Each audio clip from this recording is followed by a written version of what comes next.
Alright guys, so we are at that point in time where we have to look at what RE is doing. So R0 versus RE.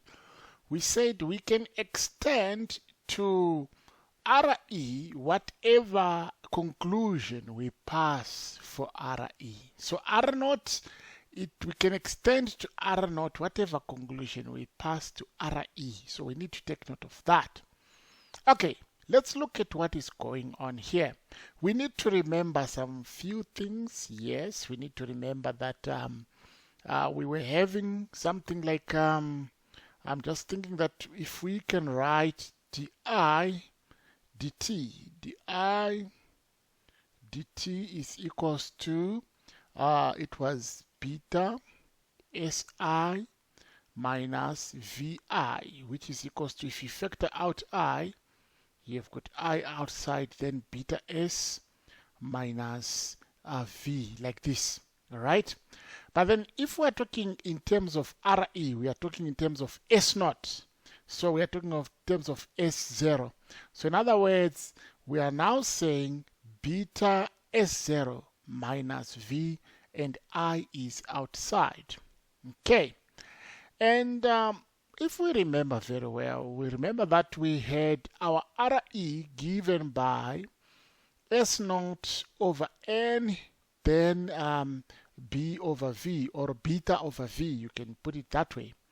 And now, if we look at this particular situation that we have, we are going to say, all right, now that we have factored out I here, because that's what was done, we can divide throughout by this V. So you divide by V there, you divide by V there, and you take the V outside. Don't forget to do that.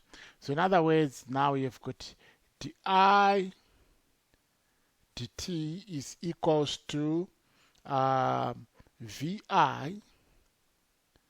beta S over V minus 1.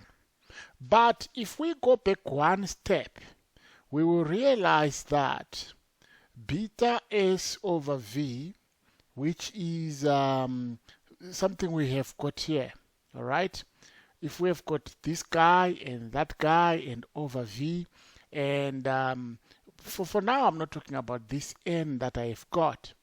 And I'm realizing that with that in mind, then we have got our RE. So if you look now, this was extended and we did that, and then this was written as RE in that order. So this becomes RE minus 1.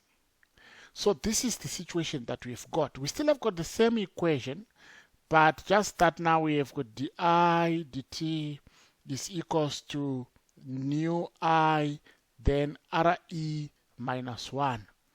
And what we know is that I infinity is equals to 0. That's what we have established. I infinity is equals to 0. And because the disease will be dying away, isn't it? And what we want for the disease to die away is such that the rate of change of the infected population with respect to time must be decreasing. So it must be going that way. And for that to happen, we now require that this idea, this term there must be negative. All right?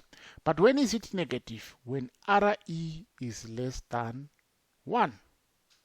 So we are assured that the disease will die away if RE is less than 1. Now we know. And this is what has been echoed here. So IT will decrease monotonically to 0 as t goes to infinity.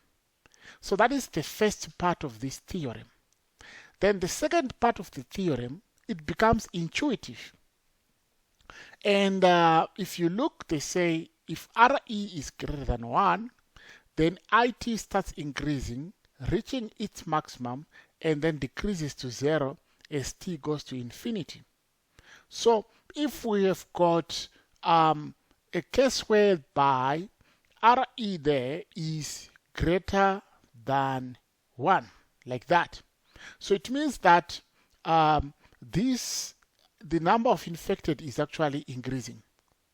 But remember we said also the total population is N, so we know that we don't have negative populations, so we know that 0 is less than or equal to I0, less than or equal to IT, but then less than or equal to N. That's what we know. So we are going to reach a certain maximum. We don't know what that maximum is.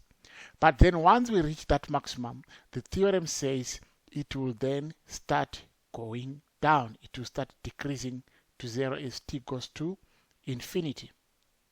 So, and we call this scenario of increasing numbers of infected individuals an epidemic. So when do we have an epidemic? An epidemic will only occur if we have got this situation whereby the number of people that are infected due to one person is greater than 1. So that's what we are having here. This is the ratio, all right? This is the ratio. So we call this scenario of increasing numbers of infected individuals an epidemic. And the proof, of course, is also part of what we're talking about here. And we see that. But then I think what we are now interested in are the results that they actually simulated. Because what Howard did, he gave an example based on some theoretical data and said, look, what if we say beta is this and V is that and I0 is that and R0 is that and S0 is equals to that? What if we say that? What is going to happen? What is going to be the end behavior? And then you plot the graph to see what's happening. And that is what we want to look at next. So now we know if RE is less than or equal to 1, we are assured that the disease will go away. But if RE is greater than 1, it means that it is going to start by increasing, which now means that it's an epidemic. This is what happened with COVID-19. It became an epidemic, and naturally, due to interventions, it died away after reaching its maximum. So that is the situation that we've got now. So we are going to look at a simulation that was done by Howard, and we try to simulate to do the same thing that they did. Maybe we'll do it in Python because it's easily accessible. All right.